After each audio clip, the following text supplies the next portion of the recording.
Lamentation. Chapitre 1. Hélas, elle est assise bien seule maintenant, la ville autrefois si peuplée. Oui, elle est devenue comme une veuve, elle qui était si peuplée parmi les nations. Elle est aujourd'hui contrainte au travail forcé, elle qui était une princesse parmi les provinces. La nuit, elle pleure abondamment, et des larmes inondent ses joues. Aucun de ses amants n'est là pour la consoler. Tous ses compagnons l'ont trahie, ils sont devenus ses ennemis. Juda est allée en exil, malheureuse et contrainte à un dur esclavage. Elle est obligée d'habiter parmi les nations. Elle ne trouve pas d'apaisement. Tous ses persécuteurs l'ont rattrapée alors qu'elle était frappée par le malheur. Les routes qui mènent à Sion sont en deuil parce que plus personne ne vient aux fêtes. Toutes ses portes sont en ruine, ses prêtres poussent des soupirs, ses vierges sont profondément attristées. Elle éprouve une angoisse terrible. Ses adversaires sont maintenant son maître. Ses ennemis vivent sans inquiétude. En effet, Jéhovah lui a fait subir le chagrin à cause de ses nombreuses transgressions. Ses enfants sont allés en captivité, poussés par l'adversaire. La fille de Sion a perdu toute sa splendeur.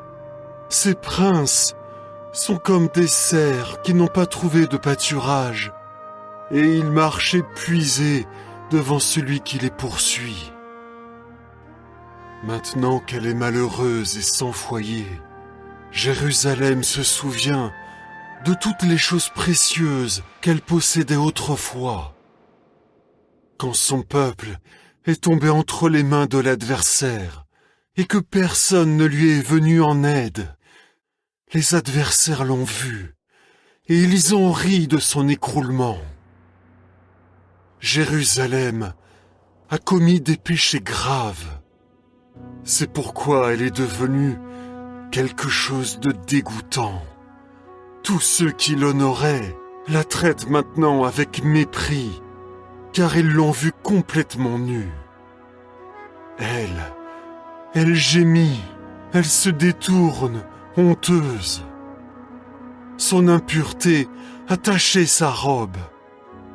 Elle n'a pas réfléchi à son avenir. Sa chute a été stupéfiante. Elle n'a personne pour la consoler. Ô Jéhovah, vois ma détresse, car l'ennemi se vante de sa victoire. L'adversaire a mis la main sur tous les trésors qu'elle possédait. En effet, elle a vu des nations entrer dans son sanctuaire. Ces nations dont tu avais dit qu'elles ne devaient pas se rassembler avec ton peuple. Tous ses habitants poussent des soupirs. Ils cherchent du pain. Pour survivre, ils ont dû échanger leurs choses précieuses contre quelque chose à manger. Regarde, ô Jéhovah, et vois, je suis devenue comme une femme sans valeur.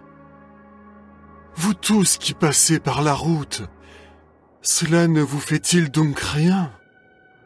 Regardez et voyez, existe-t-il une douleur pareille à celle qui m'a été infligée? La douleur que Jéhovah m'a causée à l'époque de sa colère ardente. D'en haut, il a envoyé un feu dans mes os. Il se rend maître de chacun de mes os.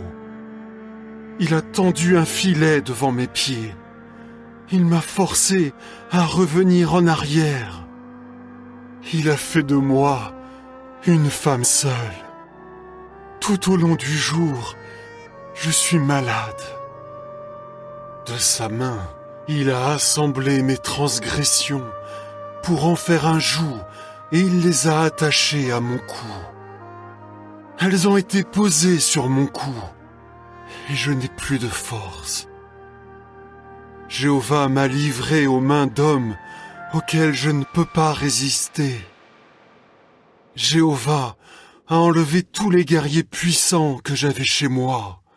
Il a rassemblé des soldats contre moi pour écraser mes jeunes hommes. Dans le pressoir à vin, Jéhovah a piétiné la Vierge, la fille de Juda. Voilà pourquoi je pleure. Mes yeux ruissellent de larmes. En effet, tous ceux qui pourraient me consoler et me redonner courage sont loin de moi. Mes fils ont perdu tout espoir, car l'ennemi a triomphé.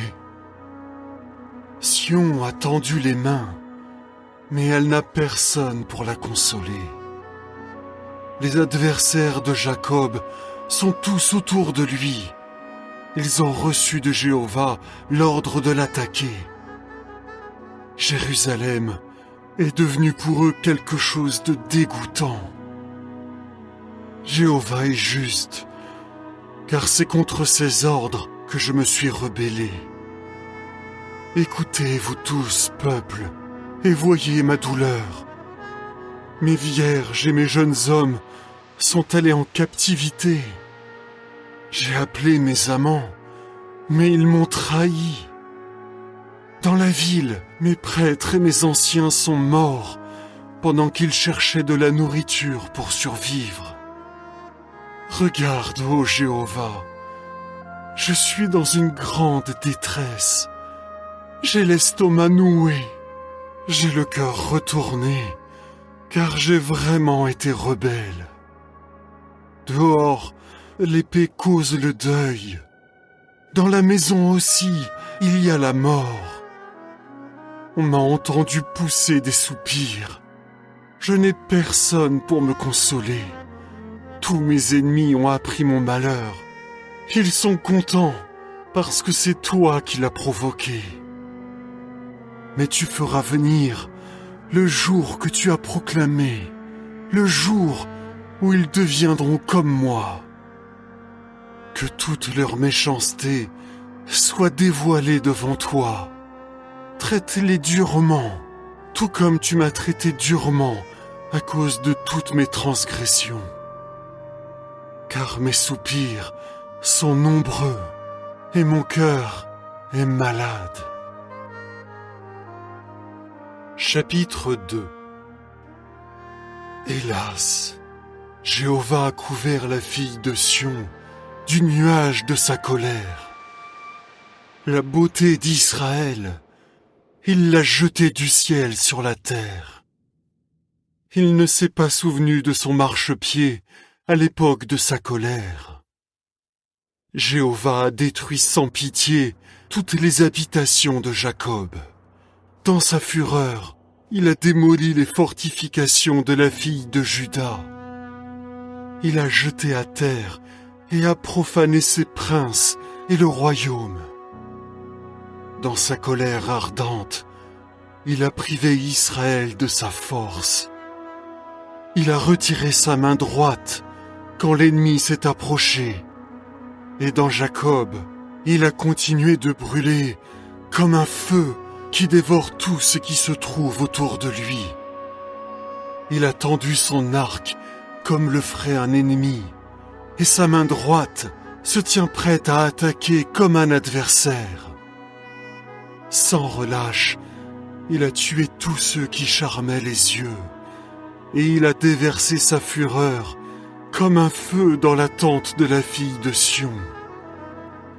Jéhovah est devenu comme un ennemi. Il a englouti Israël. Il a englouti toutes ses tours. Il a détruit toutes ses fortifications. Et chez la fille de Juda, il fait abonder le deuil et les gémissements. Il ravage sa hutte comme si c'était une cabane dans un jardin. Il a mis fin à sa fête.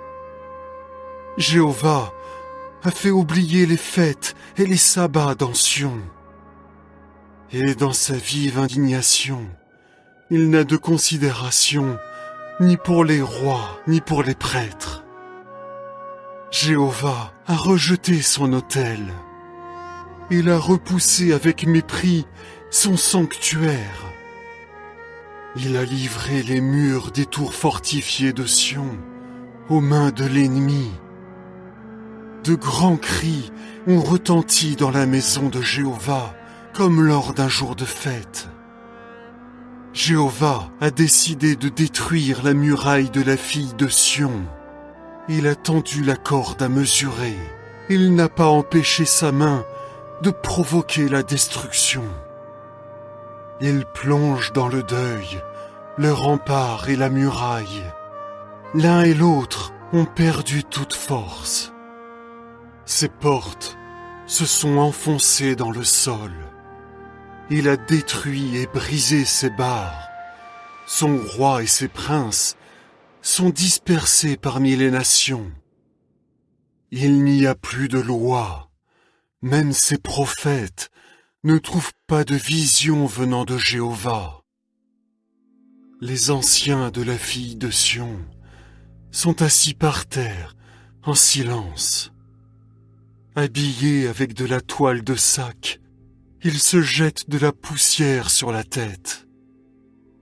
Les vierges de Jérusalem ont baissé la tête jusqu'à terre. Mes yeux sont épuisés à force de pleurer. J'ai l'estomac noué. Mon foie s'est vidé par terre à cause de la chute de la fille de mon peuple. Parce que sur les places de la ville, les enfants et les nourrissons s'évanouissent. Sans arrêt, ils demandent à leur mère « Où y a-t-il quelque chose à manger ou à boire ?»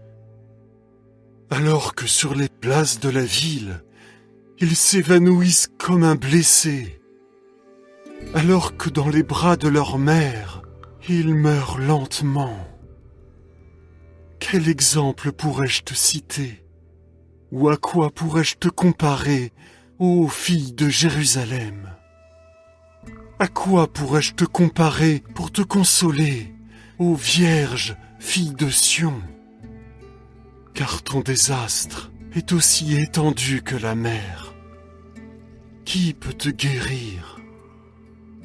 Les visions que tes prophètes ont eues pour toi étaient mensongères et sans valeur, et ils n'ont pas révélé ta faute pour t'éviter la captivité. Au contraire, ils ne voyaient en vision pour toi que des déclarations mensongères et trompeuses. Tous ceux qui passent sur la route t'applaudissent avec mépris. Ils sifflent, stupéfaits, et secouent la tête en voyant la fille de Jérusalem. Ils disent « Est-ce bien la ville dont on disait « Elle est d'une beauté parfaite, elle fait la joie de toute la terre ». Tous tes ennemis ont parlé en mal de toi. Ils sifflent et grincent des dents. Ils disent « Nous l'avons englouti. Voilà enfin le jour que nous attendions. Il est arrivé et nous l'avons vu. » Jéhovah a fait ce qu'il avait décidé de faire. Il a accompli sa parole, ce qu'il avait ordonné autrefois. Il a démoli sans pitié. Il a laissé l'ennemi se réjouir à ton sujet. Il a rendu tes adversaires plus forts. Le cœur du peuple appelle Jéhovah à grands cris, ô murailles de la fille de Sion. Que tes larmes coulent comme un torrent jour et nuit. Ne t'accorde aucun répit. Ne laisse pas ton œil se reposer. Lève-toi, pousse des cris pendant la nuit, au début des veilles. Ce que tu as dans le cœur, répands-le devant Jéhovah comme de l'eau. Élève tes mains vers lui pour la survie de tes enfants, qui s'évanouissent à tous les coins de rue à cause de la famine. Vois, ô Jéhovah, et regarde le peuple que tu as traité si durement. Faut-il que les femmes continuent à manger leurs propres petits, des enfants nés en pleine santé? Faut-il que les prêtres et les prophètes soient tués dans le sanctuaire de Jéhovah? Sur le sol des rues, les jeunes garçons et les vieillards sont étendus, morts. Mes vierges et mes jeunes hommes ont été tués par l'épée. Le jour de ta colère, tu as tué, tu as abattu sans pitié. Tu convoques des terreurs de toutes parts, comme si elles devaient assister à une fête. Le jour de la colère de Jéhovah, personne n'en a réchappé, personne n'a survécu. Ceux que j'avais mis au monde et que j'avais élevés, mon ennemi les a exterminés. Chapitre 3. Je suis l'homme qui a vu la détresse à cause du bâton de sa fureur. Il m'a chassé et il me fait marcher dans les ténèbres et non dans la lumière. Oui, sans cesse, toute la journée, il tend sa main pour me punir. Il a fait dépérir ma chair et ma peau. Il m'a brisé les os. Il m'a assiégé. Tout autour de moi, il a répandu un poison amer et le malheur. Il m'a obligé à habiter dans des lieux obscurs, comme les hommes qui sont morts depuis longtemps. Il m'a entouré d'un mur pour que je ne puisse pas m'échapper. Il m'a attaché avec de lourdes entraves de cuivre, et quand désespérément je crie au secours, il refuse d'écouter ma prière. Il a muré mes sentiers avec des pierres taillées. Il a rendu sinueuses mes routes. Il m'attend, embusqué comme un ours, caché comme un lion. Il m'a forcé à quitter les sentiers et il m'a déchiqueté. Il a fait de moi un homme seul. Il a tendu son arc et il me dresse comme cible pour sa flèche. Il a transpercé mes reins avec les flèches de son carquois. Tous les peuples me ridiculisent. Toute la journée, ils se moquent de moi dans leurs chansons. Il m'a rempli de choses amères et il m'a abreuvé d'absinthe. Il me brise les dents avec du gravier. Il m'a enfoncé dans la cendre. Tu me prives de toute paix. J'ai oublié ce qui est bon. C'est pourquoi je dis, ma splendeur s'est évanouie et je n'attends plus rien de Jéhovah. Rappelle-toi que je suis malheureux et sans abri. Souviens-toi de l'absinthe et du poison amer. Oui, tu te souviendras et tu te baisseras vers moi. Je repense à cela, c'est pourquoi j'attendrai patiemment. C'est grâce à l'amour fidèle de Jéhovah que nous n'avons pas disparu, car ses expressions de miséricorde ne prennent jamais fin, elles se renouvellent chaque matin. Ta fidélité est immense. J'ai dit, Jéhovah est mon héritage, c'est pourquoi je l'attendrai patiemment. Jéhovah est bon envers celui qui espère en lui, envers celui qui le cherche sans relâche. Il est bon d'attendre en silence que Jéhovah sauve. Il est bon pour l'homme d'affronter des difficultés pendant sa jeunesse.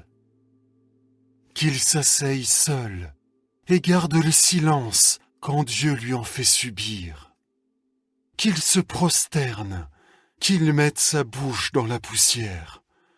Peut-être y a-t-il encore de l'espoir. Qu'il tende la joue à celui qui le frappe. qu'il se laisse accabler d'insultes. Car Jéhovah ne nous rejettera pas pour toujours. Même s'il a causé du chagrin, il fera également miséricorde, poussé par l'immensité de son amour fidèle. Car il n'y a dans son cœur aucune volonté d'affliger ou de peiner les fils des hommes. Quelqu'un écrase-t-il tous les prisonniers de la terre sous ses pieds? Quelqu'un prive-t-il un homme de justice en présence du Très-Haut? Quelqu'un fait-il du tort à un homme dans son procès? Jéhovah ne supporte pas cela. Qui donc peut dire une chose et faire qu'elle se produise si Jéhovah n'en a pas donné l'ordre? De la bouche du Très-Haut ne sortent pas en même temps des choses mauvaises et des choses bonnes. Quelqu'un osera-t-il se plaindre des conséquences de son péché? Examinons et scrutons notre conduite et revenons à Jéhovah. En même temps que nos mains, élevons nos cœurs vers Dieu qui est dans le ciel. Nous avons péché et nous nous sommes rebellés et tu ne nous as pas pardonné. Avec colère, tu nous as barré tout accès et tu nous as poursuivis et tués sans pitié. Avec un nuage, tu as barré tout accès à toi pour que notre prière ne passe pas. Tu fais de nous des déchets et des ordures parmi les peuples. Tous nos ennemis parlent en mal de nous. Terreur et piège, voilà ce qui nous arrive. Dévastation et désastre. Des ruisseaux d'eau coulent de mes yeux à cause du désastre de la fille de mon peuple. Mes yeux pleurent sans cesse, sans répit, jusqu'à ce que Jéhovah regarde et voie depuis le ciel. Mes yeux me causent du chagrin quand ils voient ce qui est arrivé à toutes les filles de ma ville. Sans raison, mes ennemis m'ont chassé comme on chasse l'oiseau.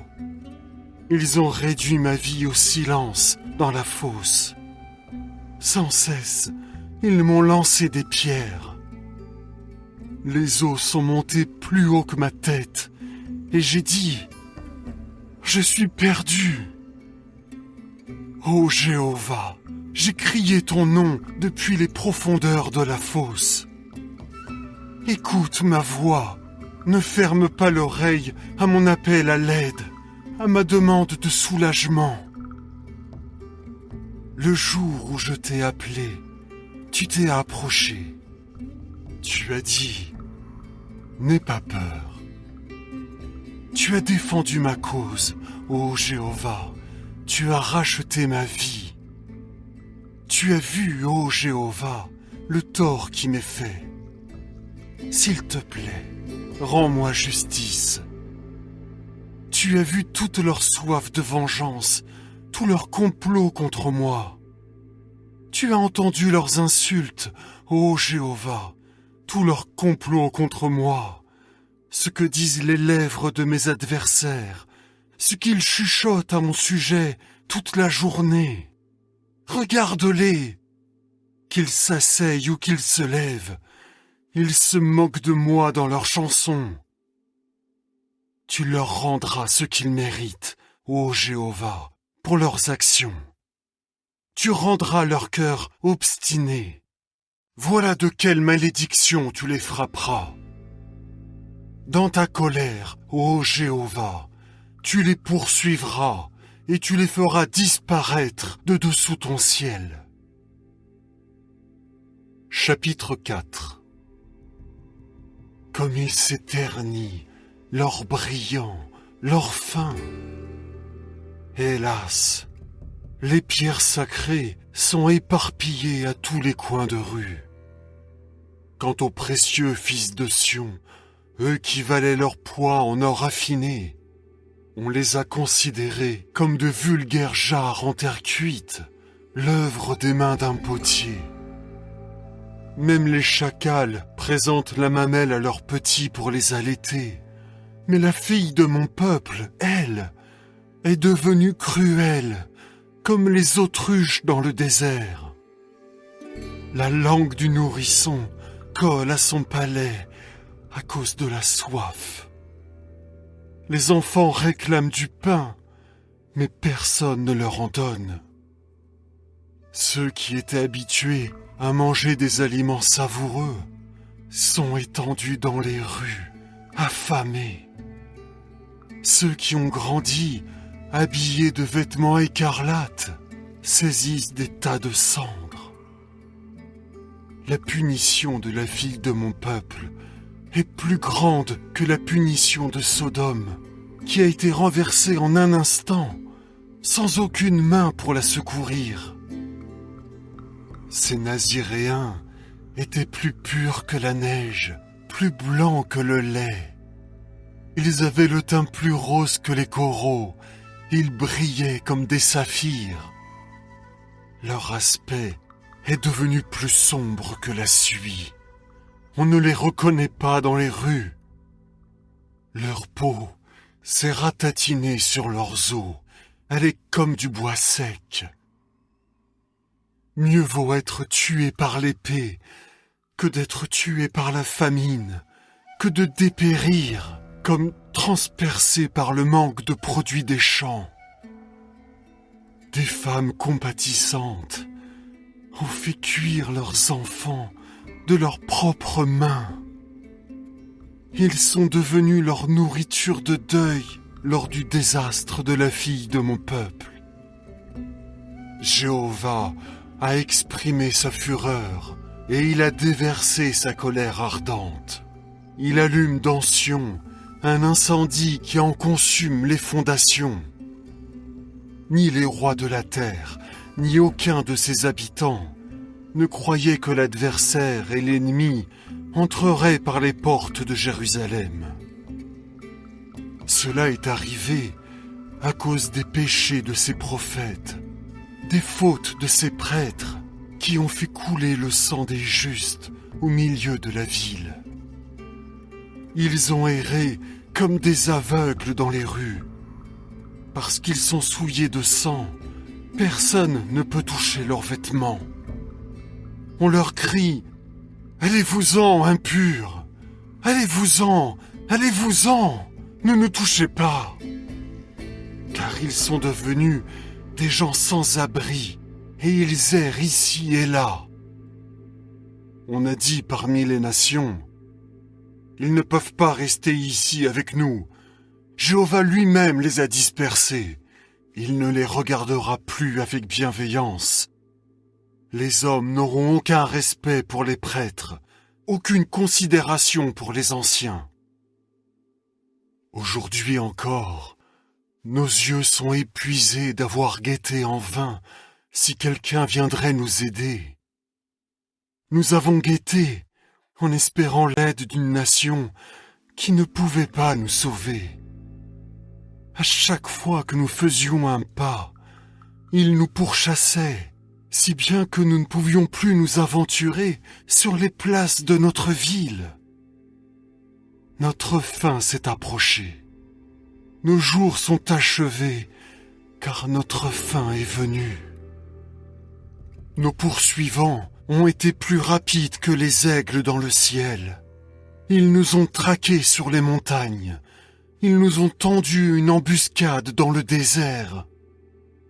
Ils ont pris dans leur grande fosse, loin de Jéhovah, lui qui était le souffle de nos narines, lui dont nous disions « À son ombre, nous vivrons parmi les nations ».